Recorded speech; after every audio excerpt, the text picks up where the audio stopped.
যে কোনো কাজ করার জন্য অনেক বেশি ডেডিকেশন এবং ভালোবাসার প্রয়োজন। আমার ডেলিভারি রবিবারে অ্যান্ড শুক্রবারে এই অর্ডারটা আমি নেই। এখানে টোটাল 8 সেট চুড়ি ছিল, প্রতি সেটে 3 পিস করে চুড়ি ছিল। একটা এক এক টাইপের ডিফিকাল্ট ডিজাইন, কোনো ডিজাইনের সাথে কোনো ডিজাইনের সিমিলারিটিস নাই। আমরা যারা হস্তশিল্প নিয়ে কাজ করছি তারাই শুধু জানি যে এই কাজ করার জন্য কতটা ডেডিকেশন এবং ভালোবাসা অ্যান্ড ফোকাসের প্রয়োজন।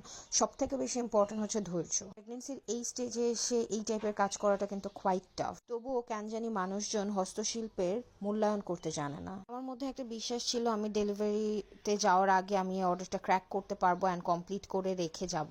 স্বাভাবিকভাবে আমাদের যে কোনো কাস্টমাইজ ডেলিভারির জন্য আমরা 50% অ্যাডভান্স নেই, বাট আমি এই কাস্টমারের থেকে 1 টাকাও অ্যাডভান্স নেইনি। আমি শুধু বলেছি আপু আমি আপনার উপর ট্রাস্ট করে আমি অর্ডারটা রেডি করছি অ্যান্ড আমি আপনাকে ডেলিভার করার চেষ্টা করব, আপনি শুধু অর্ডারটা রিসিভ করবেন। এই বিজনেসটা অথবা এই চুড়ি বানানোটা আমার ডেডিকেশন এবং ভালোবাসার জায়গা। এখানে আমার কোনো গাফলতি নেই।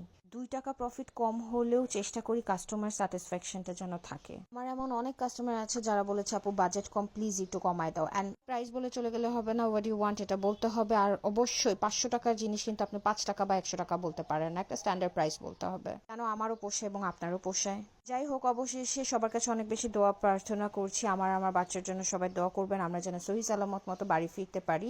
যদি আমরা সহি সালামত মতো বাড়ি ফিরতে পারি ইনশাল্লাহ সুন্দর সুন্দর আরো চুড়ি নিয়ে আসবো।